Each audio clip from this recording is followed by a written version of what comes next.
शत्रुपा का प्रादुर्भाव। हम सब जितने भी हैं यही मनु शत्रुपा के संतान हैं। लोग आज की दुनिया में गलत शिक्षा देते हैं। पहले लोगों को पढ़ाया जाता था कि हम लोगों को जीवन जीने नहीं आता था। कोई जंगल में, कहीं वल में, नदी में, नाले में, खंडहर में हम जीते गए। छाल पहन के रहे, धीरे धीरे वस्त्र पहनना सीखे। जंगलों में जैसे आग लग जाए तो कुछ भी चीज पड़ी रहे उसको हम लोग गिन करके खा करके ना, देख लो इतिहास गवाह है। हम और आप कोई वानर का संतान नहीं, कोई जंगल का संतान नहीं, मनु और शत्रुपा के ही संतान है। सृष्टि के संचालन के लिए मेरे भाई यही मनु शत्रुपा के द्वारा 4 प्रकार की वर्ण अवस्था की गई, ब्राह्मण, क्षत्रिय, वैश्य और शूद्र। लेकिन यहां भी कोई दुर्भावना नहीं है, याद रखना। आज राजनीति के चक्कर में लोग बेवजह उसका गलत अर्थ निकालते हैं। ये कई ब्रह्मा के शरीर से 4 प्रकार की वर्ण व्यवस्था। क्यों? जगत को चलाना है तो सब प्रकार की व्यवस्था चाहिए। भाई भगवान ने सारी व्यवस्था सृष्टि को संचालन करने के लिए व्यवस्था बनाई। भगवान ने स्वयं कहा दुनिया में जितने भी मानव है, जितने भी जीव है, स्पष्ट एक शब्द में कह दिया कि सब मम प्रिय सब मम उपजाए, और सब ते अधिक मनुज मोहि भाए। कोई दूसरा नहीं है, सब मेरे अपने हैं। भगवान का स्वयं का वचन है। लेकिन दुनिया की व्यवस्था बनाने के लिए वही भगवान के शरीर से ब्रह्मा जी महाराज के मुख से ब्राह्मण, भुजाओं से क्षत्रिय और यानी गर्भ से महाराज वैश्य और चरण से शूद्र। अब इसका आदमी गलत अर्थ निकाल करके दुनिया को भ्रमित करते हैं। किसी के खिलाफ किसी को भड़काते हैं कि वो जाति ने ऐसा किया, ये जा। अरे नहीं मेरे भाई, हम सब एक हैं और एक सत्य सनातन हिंदू हमारा धर्म है। बेवजह आपस में ना समझी के कारण बटो मत। आप दुनिया में आए हो, याद रखना, स्वतंत्र हो। लेकिन याद रखना जितने भी धर्म कर्म हम और आप सब कर रहे हैं, अलग अलग पंथ है, अलग पूजा है, अलग पद्धति है, लेकिन सबका उद्देश्य यह है कि वो भगवान की सत्कृपा को प्राप्त करना। जैसे एक तालाब होता है गांव में, तालाब में जितने भी लोग जाते हैं उसका मंजिल क्या है मेरे भाई? उस तालाब में डुबकी लगाना, नहाना वहां का मुख्य उद्देश्य है। लेकिन एक ही तालाब है, नहाना है सबको, तो क्या करते हैं? अलग अलग घाट बना हुआ है। यहाँ कुछ भाई लोग नहा रहे हैं, कुछ माताएं नहा रही, कुछ बच्चे नहा रहे हैं। फिर वहां पर अलग अलग क्या बना है? घाट बना है। और हर घाट में अलग अलग जीव जो है स्नान कर रहा है। क्यों बनाए घाट भैया? भाई स्नान सबको करना है तो एक ही जगह जाके सब डुबकी नहीं लगा लेते। क्या जरूरत है अलग अलग घाट बनाने की? तो लोग बोलेंगे महाराज एक मर्यादा है, एक जगह कैसे नहाएंगे? और सबको अपनी अपनी मर्यादा का पालन करना चाहिए ताकि जीवन में सुखी हो, शांति हो, सुरक्षित रहो। कोई एक दूसरे के ऊपर उंगली ना उठाए। बोले इसलिए महाराज हमने अलग अलग व्यवस्था कर दिया है। यहाँ कोई माताएं नहा रही, यहाँ कोई भाई नहा रहा है, कोई युवा लड़के नहा रहे हैं। अलग अलग घाट है महाराज, लेकिन सबका उद्देश्य क्या है मेरे भाई? तालाब में डुबकी लगाना। लेकिन व्यवस्था बनाने के लिए हम और आप क्या करते हैं? एक तालाब में 10 ठो घाट बनाते हैं। वैसे दुनिया का संचालन करना है और सारी दुनिया का संचालन करने के लिए भगवान ने दुनिया रूपी तालाब में, पृथ्वी रूपी तालाब में सारे जीव की अपनी अपनी मर्यादा, अपनी अपनी व्यवस्था बनाने के लिए 4 घाट ब्राह्मण, क्षत्रिय, वैश्य और शूद्र बनाए। और सबका उद्देश्य है ये मानव जीवन को कृतकृत करना, जीवन का आनंद लेना। कोई सेवा करके ले रहा है, कोई सेवा दे करके ले रहा है? भाई दुनिया में सोचो ना, भगवान ने करे वैश्य, शूद्र, ब्राह्मण, क्षत्रिय,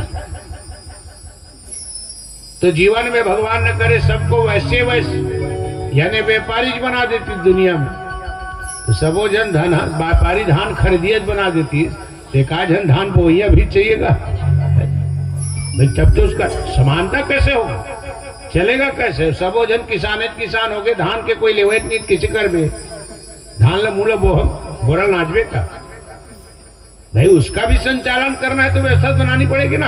आज देखिए, आप सुंदर ढंग से आप किसान के बेटे हो, मेहनत कर रहे हो, उपार्जन कर रहे हो, तो कोई दूसरा लेने वाला खड़ा है, उसकी व्यवस्था बनाने के लिए कोई और खड़ा है।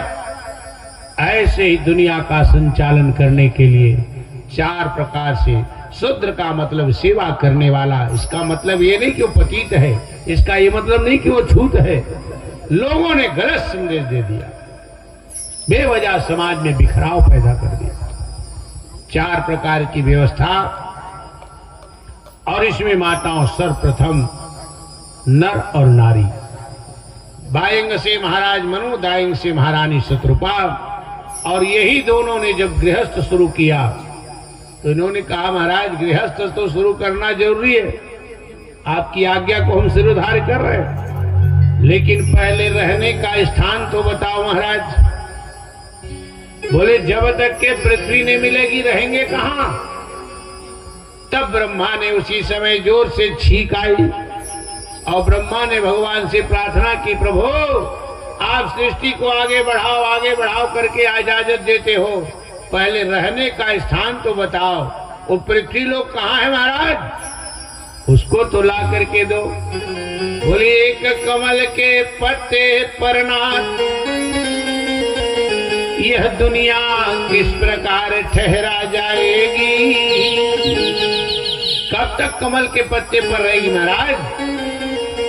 तो भगवान सुखदेव कह राजन, उसी समय भगवान के 24 अवतार में से माताओं पहला अवतार, प्रेम से बोलो वराह रूपधारी भगवान की, भागवत भगवान की। 24 में से पहला अवतार भगवान का वराह, किसके उद्धार के लिए किए माताओं? भगवान का जन्म किस लिए होता है मेरे भाई? विप्रधेन सुर संत हिताऊ। लेकिन यहां देखिए, भगवान न विप्र के लिए, न सुर के लिए, न संत के लिए। अरे विप्र है, सुर है, संत है, अरे जब तक ये पृथ्वी नहीं रहेगी रहेंगे कहां? तो पहला उद्धार किसके किए भगवान? ये पृथ्वी माता, जिसके ऊपर आज हमारा आपका जीवन टिका है। यही पृथ्वी जाताओं पहले कल्प से लेकर के एक हिरणाक्ष नाम के दानव के कैद में थी, रसातल पानी के भीतर छुपी हुई है, क्योंकि जमीन के नीचे भी 7 लोकों का वर्णन आता है और जमीन के ऊपर आकाश में भी 7 लोक हैं। ये जमीन के अंदर भी 7 प्रकार के लोग, और ऊपर भी भूलोक, भुआलोक, स्वालोक, सरलोक, वो भी सूर्य चंद्र लोग, 7 लोग ऊपर। और यहाँ पृथ्वी के बाद नीचे जाओगे पाताल लोक, अतल लोक, वितल लोक, पाताल लोक, सुतल लोक, ये भी नीचे 7 लोकों का वर्णन है। और जहां पृथ्वी के नीचे, पानी के नीचे दबी पड़ी थी, भगवान ने वराह रूप धारण किया, नीचे से उठा करके गरगर गरगर ऊपर आ रहे हैं।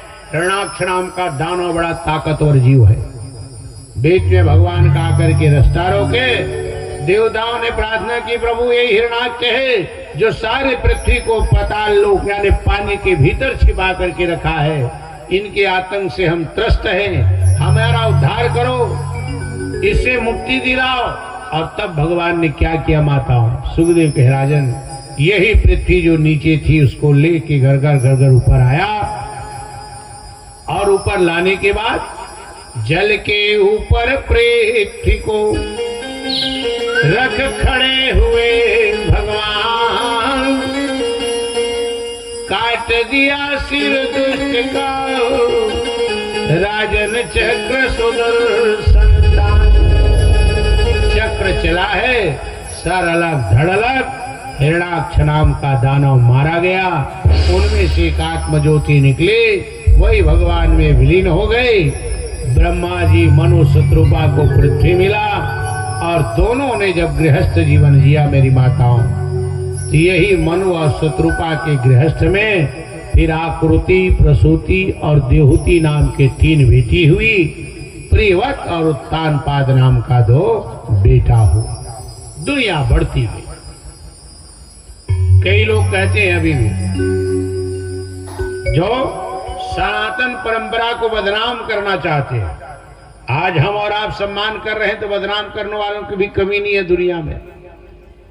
कहते हैं कि देखो रे, ये सनातन परंपरा ऐसा है कि सृष्टि के पहले ही क्रम में जो ब्रह्मा जी के शरीर से भाग से ही प्रकट हुए और उनके ही शरीर से प्रकट हुए, वो दोनों को क्या होना था भाई? जैसे एक गृहस्थ का जीवन का उदाहरण देते हैं, जैसे एक गृहस्थ का जीवन है, कोई पति पत्नी का जीवन है, उसमें एक माँ बाप के संयोग से उनके गर्भ से जो बच्चा हो जाए उसको हम लोग क्या मानते हैं रिश्ते में? भाई और बहन। बोले यहाँ एक ही ब्रह्मा जी से प्रकट हुए तो उनको दोनों को भाई बहन होना था, उसको क्या बना दिए? पति पत्नी बना दिए। यहां तो पहली शुरुआत ही गलत है। आज भी लोग इसका जानकारी के अभाव में आलोचना करते हैं, लेकिन याद रखना ब्रह्मा जी भगवान ने जो बातें की, उस पहली बात ये समझ लाओ कि रिश्ते नाते भाई बहन गृहस्थ जीवन जीने वाले पति पत्नी के जीवन में नारी के गर्भ से जो बेटा बेटी का जन्म होता है वहां रिश्ता तय होता है। और पहली बात सृष्टि का पहला क्रम है, और दूसरी बात भगवान का आशीर्वाद है। तीसरी बात याद रखना, मनु और शत्रुपा ब्रह्मा जी के शरीर से माताओं पैदा नहीं प्रकट लिए, शरीर के दाएं अंग से और एक बाएं अंग से। वो पैदा नहीं प्रकट हुए परमात्मा के सत्कृपा को प्राप्त करके। और गृहस्थ जीवन में जो पैदा होता है वहां हम और आप रिश्ते नाते मानते हैं, वो तो भगवान की आशीर्वाद से पैदा नहीं प्रकट हुए, वहां कोई परिवार नहीं है,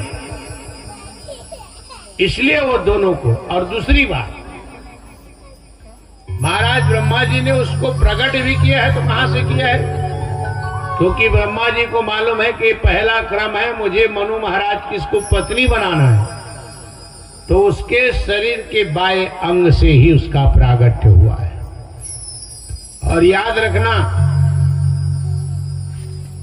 नारी तो घर में हर कोई है, माँ भी है तो वो भी एक नारी है, पत्नी है तो वो भी एक नारी है, बिटिया है तो वो भी एक नारी है, दादी है, चाची है, जितने भी रिश्ते हैं, एक घर में 10 नारी है, अलग अलग अलग अलग रिश्ता से बंधे हुए हैं, और 10 नारी तो सब है, लेकिन याद रखना वो 10 में से कोई एक है, 10 के 10 नहीं, कोई एक है जिसको किसी जीव की बामांगी बनने का अधिकार मिलता है।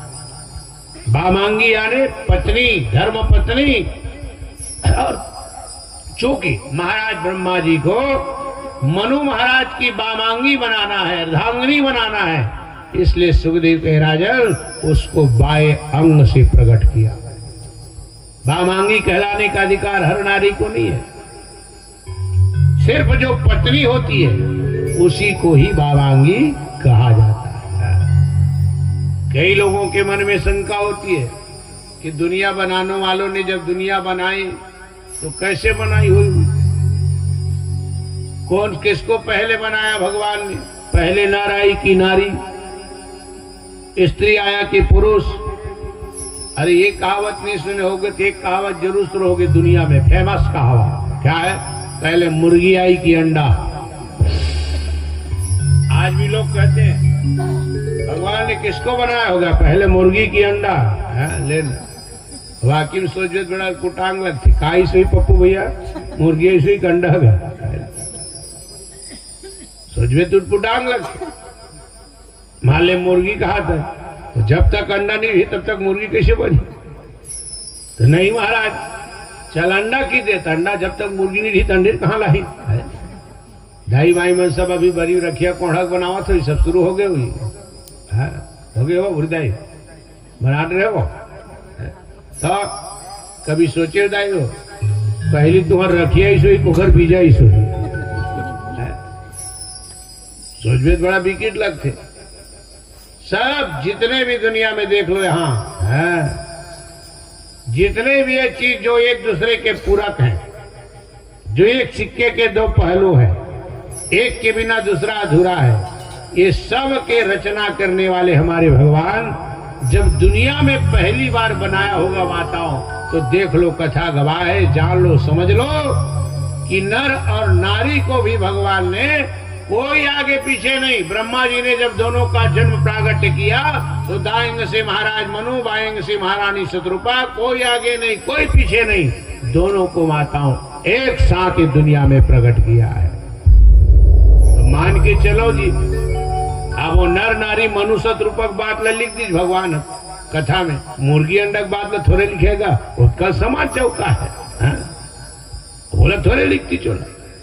तो जितने भी दुनिया में चीज है जो एक दूसरे के पूरक है, पहली बार दुनिया बनाने वाले ने जब दुनिया बनाई तो दोनों को एक साथ प्रकट किया माता, नर और नारी, मनु और शत्रुपा एक साथ।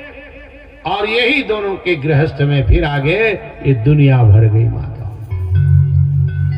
अब कई लोग इसको भी लेकर के आलोचना, याद रखना ये बामांगी, इसका बहुत बड़ा महत्व है। बामांगी लड़की बनती कब है? थोड़ी सी अपनी अपनी शादी याद करो माता, शादी करोगे बामांगी का अर्थ समझ आ जाएगा। शादी में देखना दुल्हा दुल्हन जब आकर के बैठ जाते हैं, सारी शादी हो जाती है माता, पूरी शादी। माँ बाप पंडितों ने साखोचार पढ़ दिया, माँ बाप आकर के कन्यादान कर दिया, घर परिवार वालों ने दान दहेज टिकावन टिक दिया, 7 भावरी हो गई, यज्ञ हो गया। 7 भावरी होने के बाद पतिदेव ने उसके मांग में सुहाग का टीका, सिंदूर का टीका लगा दिया। उनके जेठ कुड़ा ससुर, मामा ससुर जो है उसको लाके हमारी छत्तीसगढ़ की भाषा मुंढक्की कहते हो सर, कहने का मतलब अपने पुत्र वधू के रूप में स्वीकार कर लिया। सब हो जाती है शादी में। अब अतका हो गए, बताओ का बाँचे शादी में? भाई फेरा हो गए, मांग भर आगे, दान दहेज टिकावन हो गए, कन्यादान हो गए, मुंढक्की हो गए, अब काय पथरा बाँची, सर्वस्त हो गए। लेकिन नहीं, ये लौकिक व्यवहारिक जगत की बात है, सब कुछ हो गया है। लेकिन धर्म के दृष्टि से ये जितना सब कुछ होता है अनुभव करना, तब तक के लड़की जो होती है ना माताओं, लड़के के दाएं अंग की बाएं अंग की ओर नहीं, दाएं अंग अर्थात जीवनी हाथ की तरह रहती है। जितनी भी शादी करस है वो अभी तक के पत्नी नहीं बनी है। और हमारी परंपरा कहती है जब तक के वो कन्या दुल्हे राजा के बाएं अंग की ओर ना जाए तब तक वो पत्नी बनने के अधिकारी नहीं है, कहलाने के अधिकारी नहीं है। शादी में अनुभव करना, तब वहां पर लड़का कहता है कि हे कन्या, तुम्हारे माँ बाप ने कन्यादान कर दिया, हम दोनों ने 7 भावरी ले ली, घर परिवार वालों ने आशीर्वाद दान दहेज टिकावन टिक दिया, मेरे परिवार वालों ने तुझे बहू के रूप में, तेरे सर ढक के पुत्र वधू के रूप में स्वीकार कर लिया। लेकिन नियम कहता है कि जब तक की लड़की बाएं अंग की ओर आके ना बैठे, वो बामांगी पत्नी कहलाने के अधिकारी नहीं होती है। तो हे कन्या, तुम अब मेरे बाएं अंग की ओर उठ के आओ, पूर्ण रूप से बामांगी पत्नी बनो। तब वहां पर लड़की कहती, पतिदेव जरूर बामांग में आऊंगी, लेकिन मेरी मन की कुछ कल्पना है, संकल्प है, जिसको इस विवाह के मंगल वेदी में एक घर परिवार पंडित जन साक्षी हैं, अपने मन की कल्पना को मैं प्रकट करना चाहती हूं, और मेरी बात को अगर स्वीकार करोगे तब मैं बामांग में आऊंगी। और लड़की 7 वचन कहती है, दीवालय राम तड़ाग कूपम बापिम विद्याम यदि पूजये था बामांगमाई त्वदा त्वदीयम जगाद कन्याच प्रथमम कुमारी। एक नहीं 7 वचन मेरे भाई। अब वो 7 वचन याद रखना, ये जीवन में विवाह के मंगल वेदी में ये 7 वचन नहीं है। ये मान के चलिए दुनिया में सिर्फ 7 ही दिन है, और 7 दिन के जीवन में गृहस्थ के आंगन को कैसे सुखी रखना है, ये 7 वचन जो है गृहस्थ जीवन, दाम्पत्य जीवन, पति पत्नी का जीवन, उसको सुखी रखने का 7 सूत्र है मेरे भाई। इतने मर्म से भरा हुआ है वो 7 वचन कि उसमें सुनोगे तो जीवन का सारा रहस्य, 7 वचन 7 दिन का रहस्य है। हर वर कन्या को श्रवण करना चाहिए। लेकिन अब क्या करबे, कहावत है दुनिया चनबदरा काखर का शंकर बे झगड़ा, कहां सुनतेगा। वो जगह शादी होते नहीं मन नहीं सुने, वो तो अपने मगर रही थे आजकल के लिखा महाराज यदि पढ़ाते अपने मन टूट गोठियात रही थे। ले हम महाराजो देखते जेल सुनना चाहिए वही नहीं सुनाते, तो वही काठे का ले बैठे हो। का गलती का वो अपन निकाल देते बेचारा। जीवन में याद रखिए इस 7 वचन नहीं 7 सूत्र है मेरे भाई। परिणाम यही तो हम गलत होते जा रहे हैं। आज हमारे जीवन में धन है, मान है, संपदा है, पत्नी है, बेटा है, लेकिन फिर भी शांति नाम की चीज गायब हो गई है, सुख नाम का चीज गायब हो गया है। क्यों? क्योंकि हम आज अपने प्रकृति को, रीति को, नीति को, किसी को भी मानने के लिए तैयार नहीं है। हर चीज के विपरीत चल रहे हैं हम लोग। आधुनिकता का ऐसा रंग चढ़ गया है इंसान के ऊपर कि जितने भी हमारी रीति है हम उसका उपहास उड़ा रहे हैं, कोई दूसरा नहीं, हम ही उड़ा रहे हैं। और उसका परिणाम यह है कि आज अपने जीवन में सब कुछ होते हुए भी हम लोग अशांत हैं। और सीधी सी बात है जी, तुम प्रकृति को नहीं मानोगे, रीति को नहीं मानोगे, नीति को नहीं मानोगे, परंपरा को नहीं मानोगे, जीवन में करोड़ों धन कमा लो ना, फिर वहां सुख शांति होगी कहां? नियम के अनुसार कुछ चलोगे तभी जीवन में सुख और शांति हो। आज देख लो, देख दुनिया में अनुभव करके देख लो, ये 7 वचन 7 सूत्र है माता। दोनों के जीवन में वर कन्या एक दूसरे को वचन कहते हैं। जब एक दूसरे स्वीकार कर लेते हैं तब अनुभव करना। शादी में आज भी दोनों लड़का लड़की को उठाएंगे, वो बैठकी जिनमें कपड़ा बैठी थे शादी बैठकी की थी, वो कपड़ा तक बदल जाता। फिर उसके बाद इधर से उधर, हाँ, लड़की लड़का नहीं, सुवासिन सुवासा बैठे तीनों मनेती गोती अदला बदली हो जाती। तब जाकर के लड़की जो है पूर्ण रूप से किसी की पत्नी बनती है। और 7 वचन में शादी में अनुभव करना, ये सब कुछ होने के बाद भी 7 वचन लड़की का आया है। उसमें प्रथमम कुमारी, द्वितीयम कुमारी, लड़की के लिए कुमारी शब्द है, श्रीमती नहीं है। मांग को भरा के कावर कुमारी कहने का मतलब लौकिक जगत से भले ही आज शादी हो गई है, लेकिन धर्म के दृष्टि से वो किसी की श्रीमती तब बनेगी जब बाबांग में आएगी। 7 वचन संत महात्माओं ने कहा 7 सूत्र है, जीवन को सुखी रखने का मूल है। लेकिन अब क्या करोगे? आज की दुनिया बड़ी विकट है मेरे भाई, किसको बोले? किसी भी रीति नीति को लोग मानने के लिए तैयार नहीं है। भाई आज भी अनुभव करके देखना, शादी होती है, शादी और गृहस्थ जीवन का ये मूल स्तंभ है। लेकिन आज शादी भी कैसे हो रही है आपने अनुभव किया होगा। मान ले आज के जमाने में 100 शादी हो रही ना, तो उसमें 99 शादी तो घर मुहूर्त होवे नहीं करे। लिखा रही थी कार्ड में, इतने तारीख को इतने बजे सा परिवार गोधूली बेला, पुण्यमय बेला, गोधूली बेला में पानी ग्रहण होगा, सा परिवार आइए। लेकिन कहाँ हुआ दादा? जब ले बफर सिस्टम ऐसा, ये शादी के रीति नीति सबके धज्जी उड़ा दी, पूरी तहस नहस कर दिया। आज की लगभग जितनी शादियां हो रही पुण्य बेला में नहीं, राक्षसी वेला में हो रही है। रात के 12 बजे 2 बजे शादी हो रहा है, ना कोई लगन है ना कोई रीति है, जितनी हो रही राक्षसी वेला में। अब क्या करोगे, दुनिया है। शाम के समय मान ले भगवान न करे गोधूली बेला शादी करना है तो कहाँ होना था।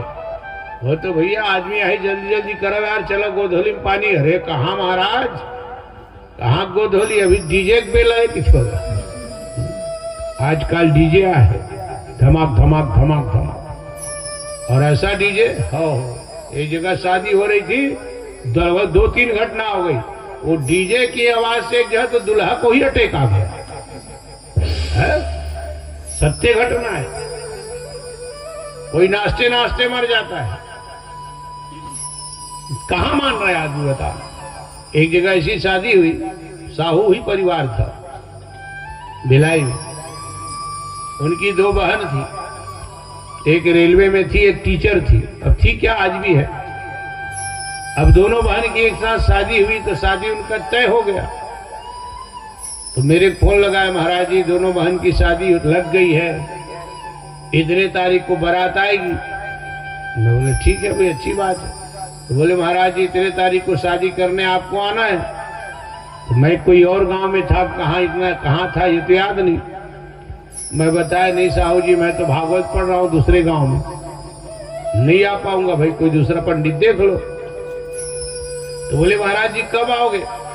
तो मैं बताया भाई इतने तारीख को कथा समाप्त होगी, दूसरा दिन सुबह मैं भिलाई पहुंच जाऊंगा। तो बोलते नहीं महाराज जिस दिन आप आओगे, बोले उसी दिन तो बारात आएगी। अब बोले महाराज शादी तो शाम को होनी है, रात को होनी है, आप तो दिन में आ ही जाओगे। मैं बोले हाँ तो जाऊंगा, लेकिन भाई अब शादी वादी का कारोबार है, अब यहाँ से मान जाने कितने बजे पहुंचा क्या पहुंचा तो आपको धोखा ना। बोले कोई धोखा नहीं महाराज, शाम को आप बिल्कुल पहुंचना और शादी आप करा दो। तो मुंह थोड़ पुटांग लगे, अब भागवत पढ़ के जाऊं, तुरंत फिर बिरिया बिस्तर संभाल, फिर शादी करवाए जाऊं, थकान असल लगे। लेकिन नहीं यार कोनो देख लेना साहू जी नहीं बने। बोले महाराज सोचना भाई क्या है। महाराज मैं इसलिए आपको जीत कर रहा हूँ बार बार। बोले महाराज आप तो घर में कई बार आए हो, दोनों बहन जाना था। बोले हाँ जाना था। बोले महाराज दोनों बहन की शादी है और दोनों बाराती के संग ही तो तय आ जाती महाराज, तो थोड़ा कनो बने हो जाती घर से आप लोग ज्यादा जीत करो था। अब महू होते बेले नहीं कहा, लेकिन 2 ठन बारात की तो महू थोड़ा सोच पड़ गया कि भगवान 2 ठन हमारे कहा थे दोनों लेके जो बीच में बैठू तो दोनों निपट जाही है। और दोनों जन एक संग निपटना है, पढ़ना ते के बार है, बीच मड़वा बैठ जाऊं तो दोनों निपट जाही। लेकिन 2 साल शादी भगवान हमारे 3 हजार देवत तब हो 6,000 है। अब हासा मत हो, दुनिया में सबो सोचते ऐसे बात नहीं खा माहौन तेने सोचा साहू साहू में नहीं सोचा हो, सब सोचते गा अलग बात है। हम बतावा था ना, माँ बोला चल ठीक है भाई कोई बात नहीं चिंता मत करो। कहाँ है शादी पूछा। बोले महाराज सिंधु भवन सेक्टर 4 में शादी होगी कि इसमें क्या। हाँ माँ बोले दुनिया में कहीं भी रहूं साहू जी बिल्कुल मैं 5 साढ़े 5 बजे आपके भवन में पहुंच जाऊंगा, मेरी चिंता छोड़ो। बात हो गई। अब यहाँ से गया माता जहाँ भी प्रथा हो रही थी, घर गया। घर में जाने के बाद भागवत जी को गोपाल जी को पोथी को सब उतार के गाड़ी से घर में रखा और उसके बाद चाय वाय पिया। मेरी बड़ी वाली गुड़िया है, उसको दद्दू बोलता हूँ। बोले बेटा दद्दू। हाँ पापा। बोले वो बैग छोटा वाला बैग कहाँ है, लाओ स्कूटी की चाबी दो। बोले क्यों कहाँ जाओगे। वो बोले बेटा घर शादी कराने जाना है। ठीक है पापा ला के दे दिस लड़का। अब गाड़ी चाबी धरे, जिससे निकले धरे ऊपर में रहे। महाराज जी ना आगे थे कहाँ जाता, लेकिन शादी कराया जाता हूँ, शादी के नेता आगे सेक्टर 4 जाता शादी कराता हूँ। बहुत दिमाग खराब गया, मुंह लाल लाल हाथ बार फूट गई, मते खाए हाय करा था मंगा था। अभी भागवत पढ़ के आए तुरंत शादी करे जा। ओ अपने आप सीढ़िया में खड़े खड़े बाएं बाएं करे।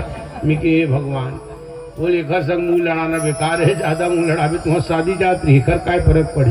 मैं कहते चिल्लावत है तो चिल्लावत रहा। मैं सोचे घर से मुंह लड़ाना बेकार है, चुपचाप निकलो यही भलाई है। मैं बोले अभी घरों घर भले चिल्लावत है, रात क्या हूँ पैसा धरा हूँ तो चुप हो जाइए है नहीं कैसे कर बेटी। कई जगह ऐसे जानबूझ के चुप रहे लगते दादा। हाँ नारी से दुनिया हारी वाले बात है दादा। मैं बोले कोई मतलब नहीं, चुपचाप धरे गाड़ी निकल के गए। अब वहां बिल्कुल मैं 5 साढ़े 5 बजे पहुंच गया। 5 बजे के बैठे बैठे बैठे बैठे लगभग 10 बजे के आसपास ओ झमाझम डीजे हो, साउंड सर्विस, लाइटिंग ओ दोनों बारात दरवाजा में बात महाराज की कौन मैं किसी करो महाराज के बजे के लगन है कि खा लगन कहाँ के लगन उधर रहते महाराज में तोर बैठे होगा है बैठे रही थी तो इंतजार कर तो कहाँ है कि तुम चल दी थी जाना रहती है लगन थोड़े तो इंतजार करत बैठे रही। अब का हुई कि जिन हुई तेने हुई तो हम तो बैठे हम तो कहूँ नहीं गया। बोले क्या होगा महाराज में? बोले क्या होगा जी, सारे कर दिए तो खराब चला गया। मैं बोले दुनिया छोड़ भैया, देख यहाँ दे लाखों रुपया पार्टी व्यवस्था करे जो रसगुल्ला के सोच शादी थोबे करी है बेचारा झटका हुआ सब लफ खाए बर मरा थी। बोले सीधा ये धसा ओ सीधा पार्टी वार्टी चली सफल। फिर एक जना आगे महाराज भाजी काय भाजी को आवे रसगुल्ला खवा अरे वहाँ रखे थे काय भाजी खवा नहीं महाराज जो रस में वही कुर्सी में बैठा खवा कोनो दूसर जगह नहीं और कहाँ दूसर लगा दे जेवनाश वही जेवनाश है कुर्सी में बैठे थे ना। अब वही जो भी रस्म रिवाज थे पूरा किए खाए पिए।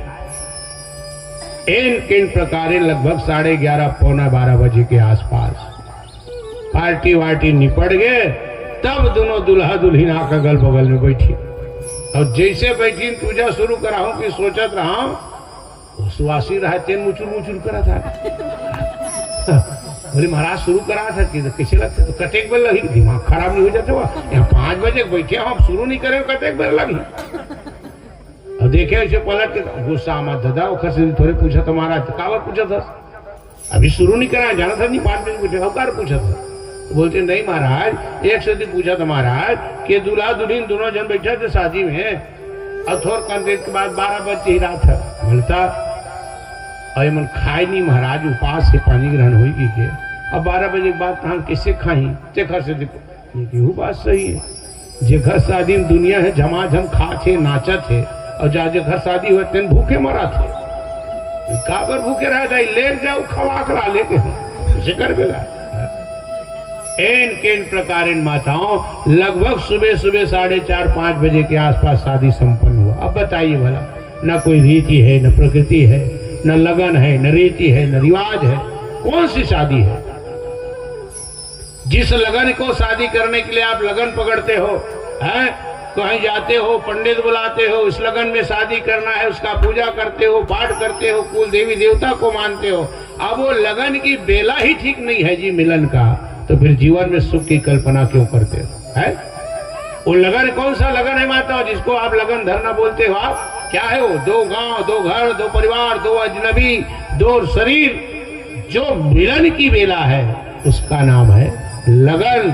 अब वो मिलन की बेला ही ठीक नहीं है तो जीवन में फिर सुख की कल्पना करना बेकार है। और आज लगभग यही हो रहा है मेरी माता, लगभग यही हो रहा है मेरे भाई। नियम क्या है?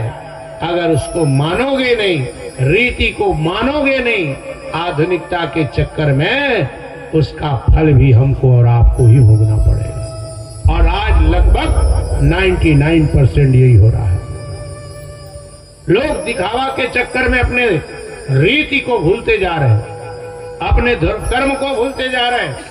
आधुनिकता का चकाचौंध याद रखना, जीवन में जितना भी चकाचौंध होगा चमत्कार होगा वहां कहीं ना कहीं धोखा है, समझ जाओ। हाँ, जहां भी प्रदर्शन है मान के चलो ढोल के अंदर कुछ ना कुछ बोल है। जहां चमत्कार है याद रख लेना वहां दिखावा है, सुधर जाओ। हमारी परंपरा में मेरी माताओं पहले नमस्कार है उसके बाद चमत्कार है। आपको पहले प्रतीक्षा करना होगा तब दर्शन है, प्रदर्शन नहीं है। हमारे यहां प्रतीक्षा है और जीवन भर भगवान नाम का यश गान करो, कीर्ति गान करो, भगवान की कृपा प्रतीक्षा करो, तब भगवान की कृपा होती है माताओं। आज उल्टा चल रहे हैं। परिणाम यह है कि आज जीवन में देख रहे हो सब कुछ होते हुए भी हम और आप अशांत है मेरे भाई। भगवान सुखदेव कहे राजन, इसलिए चूंकि बामांगी बनाना है इसलिए उसको बाएं अंग से प्रकट किए, और इसके बाद धीरे धीरे धीरे धीरे दुनिया आगे बढ़ी। इसमें से प्रसूति नाम की बिटिया थी माता, और दक्ष प्रजापति के साथ उनका ब्याह हुआ। आकृति नाम की बिटिया थी, रुचि प्रजापति के साथ उनका ब्याह हुआ। और छोटी बिटिया है, उनके अभी तक की शादी नहीं हुई है। महाराज सुखदेव जी से परीक्षित ने कहा, महाराज अभी अभी आपने बताया कि हिरणाक्ष नाम का दानव था। बोले महाराज हिरणाक्ष नाम का दानव कहां से आ गया, कौन है ये? और तब पतित पावनी गंगा जी के पावन तट में हिरणाक्ष नाम का दानव कौन था, कहां से आया, सुखदेव महाराज राजा परीक्षित को बता रहे। आइए कथाओं के माध्यम से हम और आप भी जाने। प्रेम से बोलो कृष्णचंद्र भगवान की। बोले वृंदावन बिहारी लाल की जय, मोर मुकुट बंसे वाले की जय। श्री इतनी कृपा सावरे बनाए रखना, इतनी कृपा सावरे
सिलसिला, दिन पर दिन ये सिलसिला, दिन पर दिन ये सिलसिला बढ़ाए रखना, दिन पर दिन ये सिलसिला बढ़ाए रखना।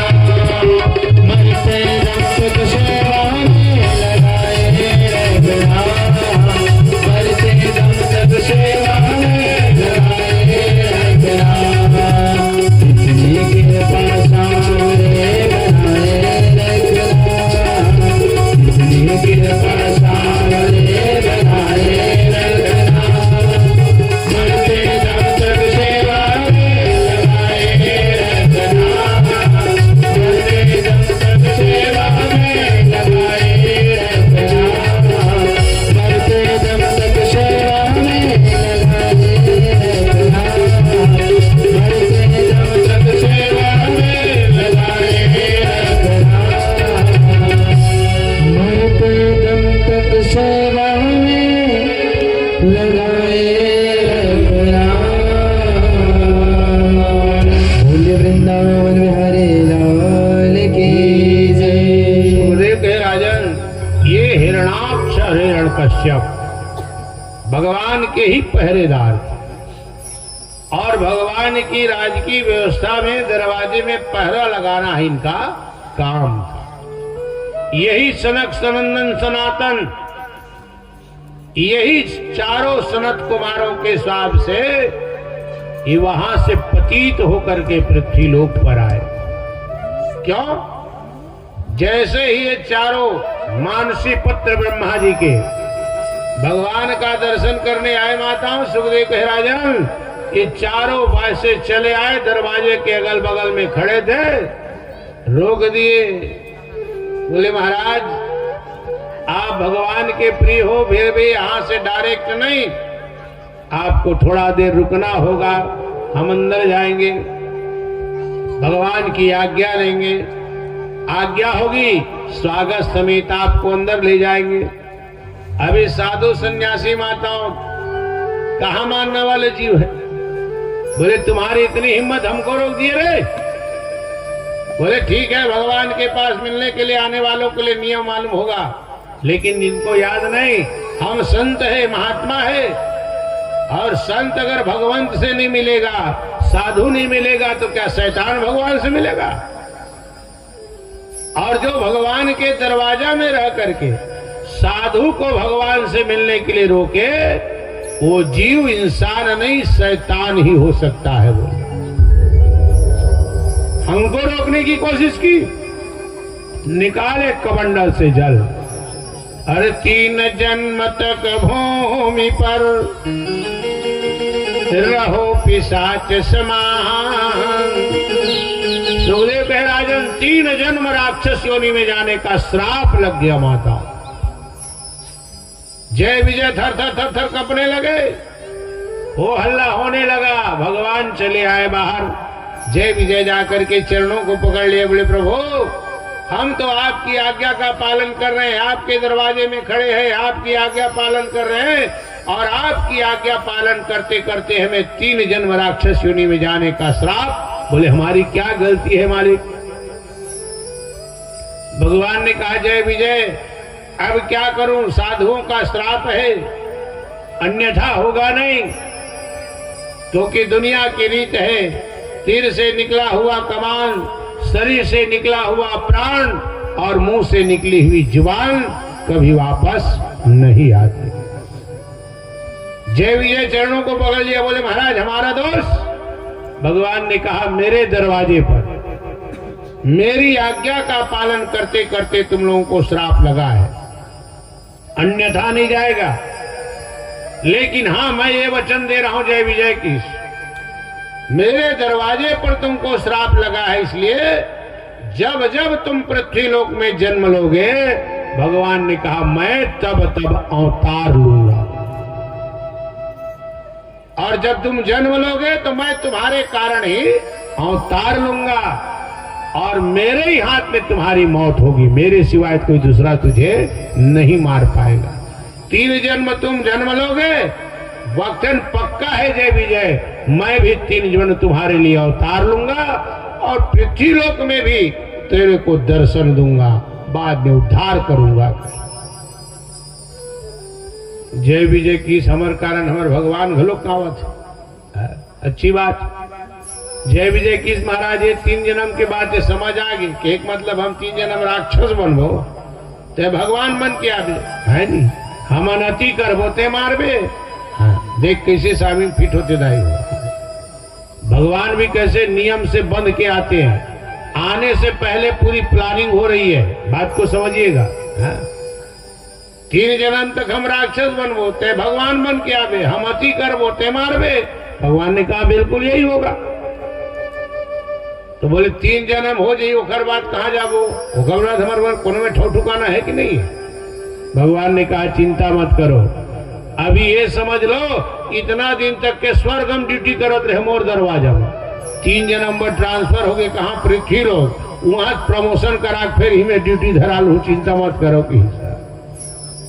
तो कहने का मतलब क्या माताओं, भगवान के आने से पहले दुनिया में नीति क्या होगा, रीति क्या होगा, ये सब पहले से तय है। हाँ?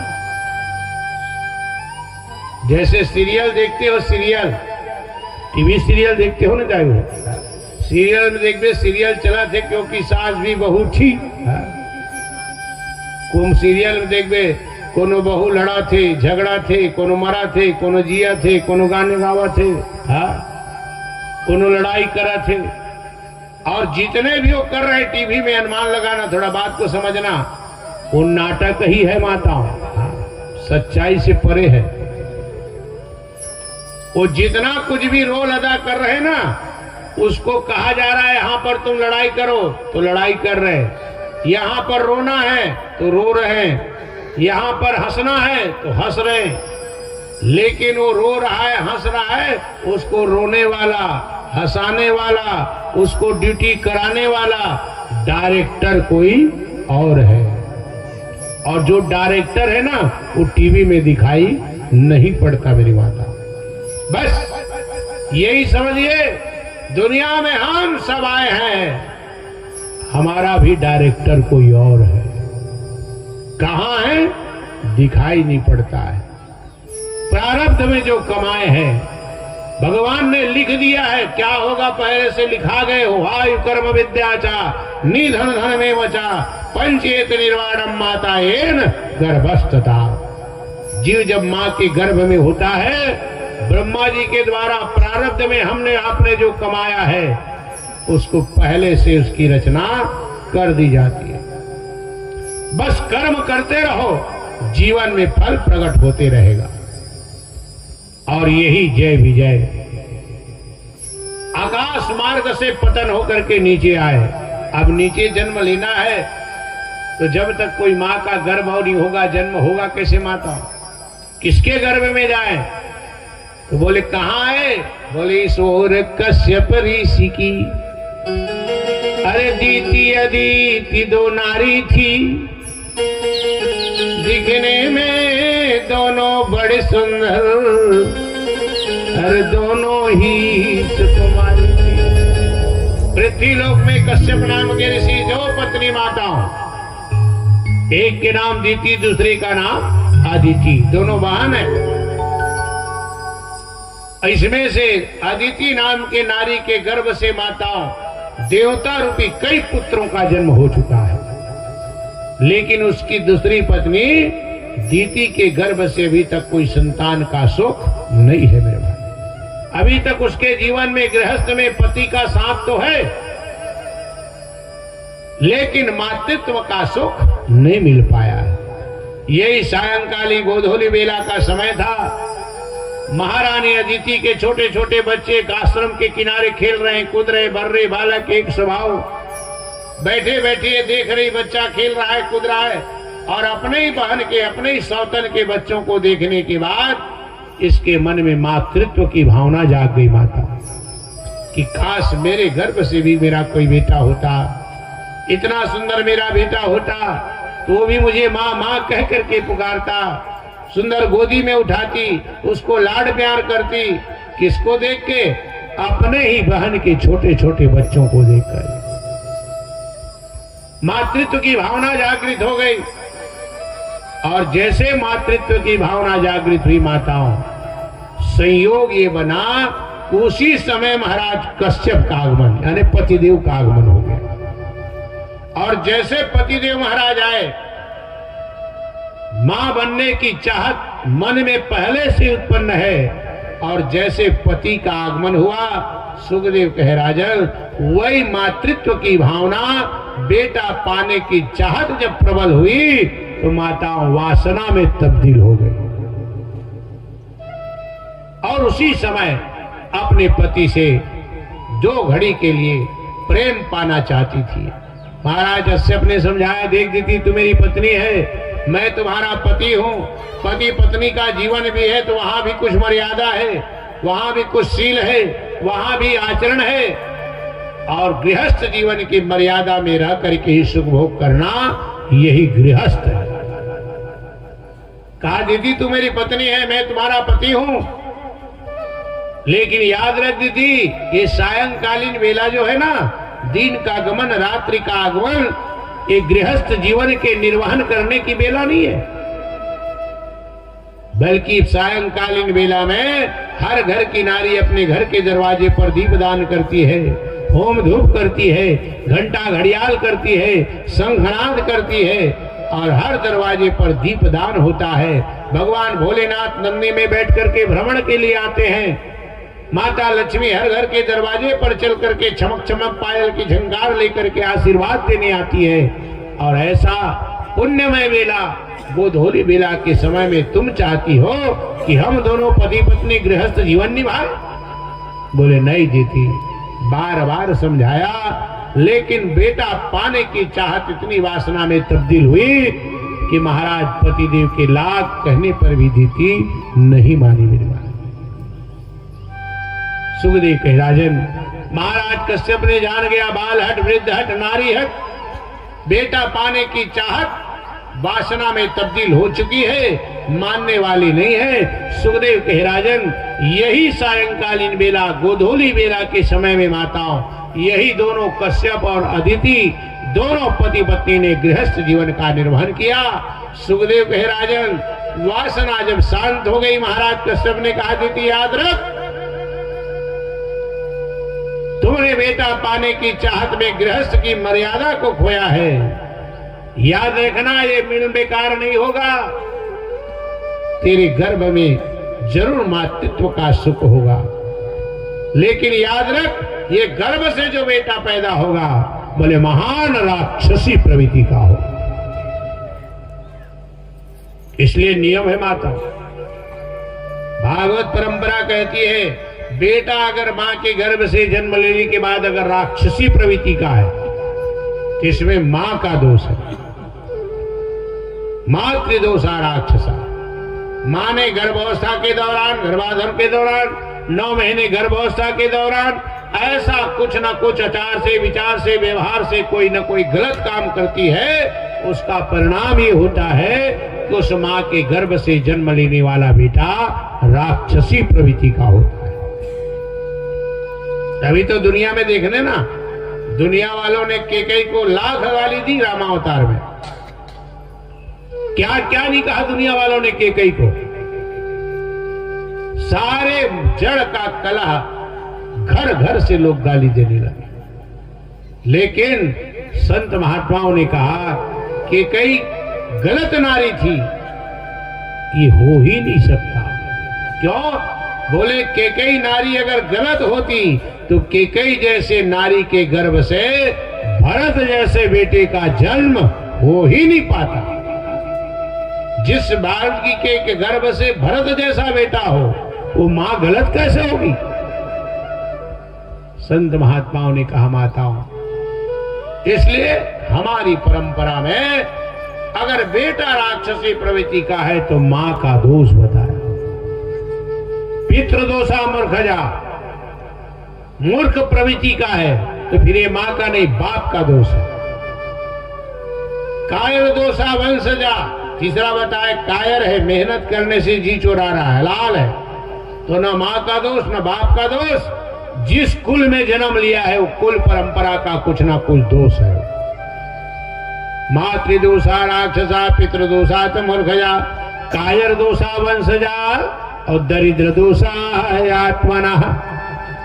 बेटा दरिद्र है, कहने का मतलब मेहनत भी कर रहा है, मजदूरी भी कर रहा है, लेकिन मेहनत मजदूरी करने के बाद भी दाने दाने को मोहताज है, तो न माँ का, न बाप का, न कुल का, बल्कि वो बेटे के स्वयं अपने जीवन के कर्म का दोष।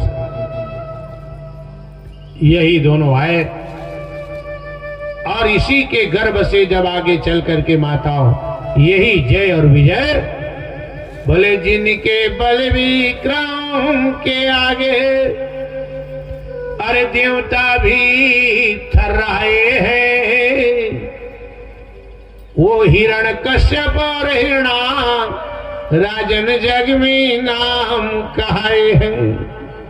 यही दीति के गर्भ से माताओं सुखदेव कहे राजन हिरणाक्ष और हिरण कश्यप के रूप में जन्म लिया। महाराज हिरण्यकश्यप तपस्या के लिए निकल गए और हिरणाक्ष इतना ताकतवर जीव है, इतना ताकतवर जीव है मेरी माताओं कि भागवत कथा लिखती है चत्वारा त्रिंगस्य पादः, इतना भयंकर शरीर वाला, कितना बड़ा, तो बोलते हैं ये हिरणाक्ष जब जमीन में चले और रेंगे तो मुकुट पहने तेनो कर आकाश में टकराए। बताओ कितना भयंकर है। बोले रोज चत्वारा त्रिंगस्य पादः। भागवत कथा लिखती है कि हिरणाक्ष जन्म लिया उसके बाद रोज 4 हाथ बढ़े। पहले कहा 4 हाथ बढ़ता था, बाद में लिखा कितना बढ़ा हाइट पता नहीं। जब जमीन में चले तो मुकुट पहने आकाश में टकराए, इतना लंबा हाइट। बताओ, कल्पना करो, ऐसा भी बेटा जी जंजाल है? आज के जमाने में कहोशनली कहोगे तो दाई जरूरत मर जाए। फिर रोज 4 हाथ बढ़े, कतका बाड़ी सोचने भाई, आज लड़का जन्म हुई, दूसरा दिन 4 हाथ के हो गए, तीसरा दिन 8 हाथ के हो गए, 4 के पहाड़ पढ़ा जाते हो, दाई दादा का हाल हुई, और दिन चड्डी बनी सिलाई जड़ मर गई। और कितना बड़ा लिखा माताओं, देखिए जब बड़ा हुआ तो आकाश जमीन में चले तो मुकुट पहने वो कहां टकराए? आकाश।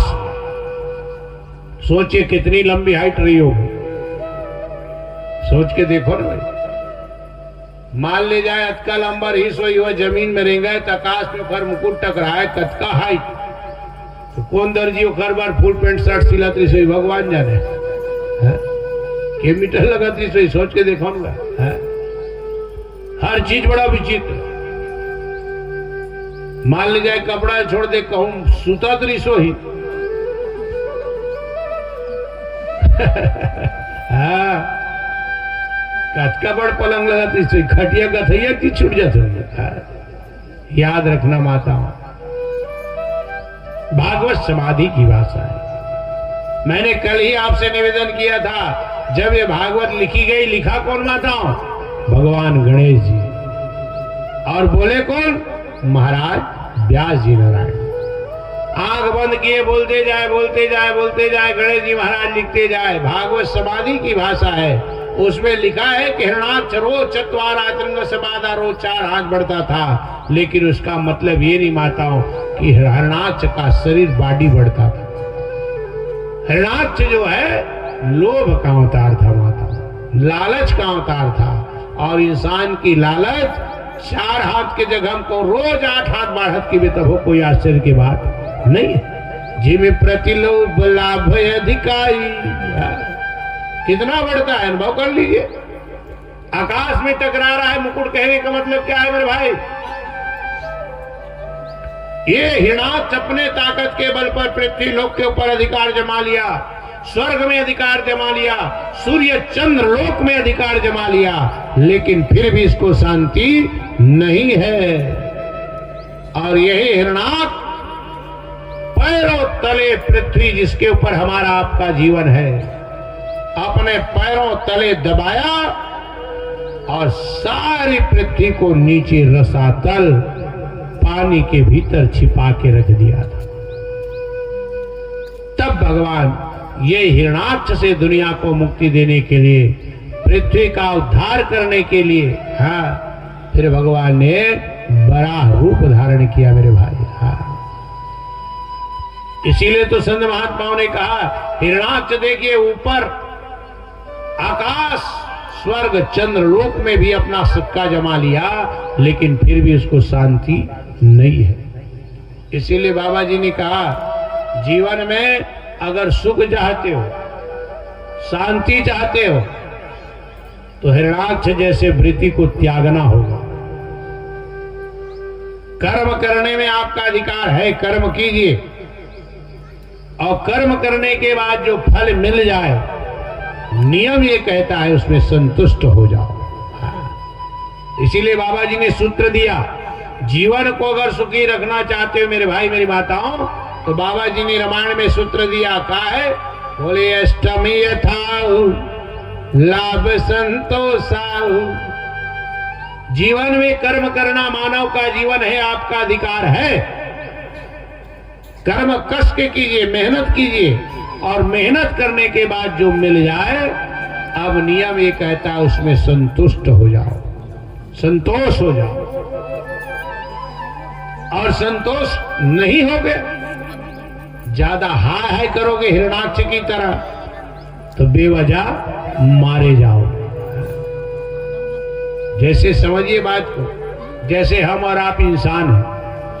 आप यहां किसानी करते हो, किसी के पास 10 एकड़ है, किसी के पास 20 एकड़ है, किसी के पास 50 एकड़ है। किसानी कर रहे, मेहनत कर रहे, अच्छी बात है, मेहनत करना चाहिए, मेहनत में कोई कमी नहीं होनी चाहिए, मानव का स्वभाव होना चाहिए। तो जैसे आप किसान आदमी हो, 4 महीना कस के खेती की है ना भाई, 4 महीना कस के खेती किए, 10 गाड़ा धान हुआ है ना भाई। अब मान ले जाए 10 गाड़ा धान हुआ, उसके पहले आपने मेहनत किया, निदाई किए,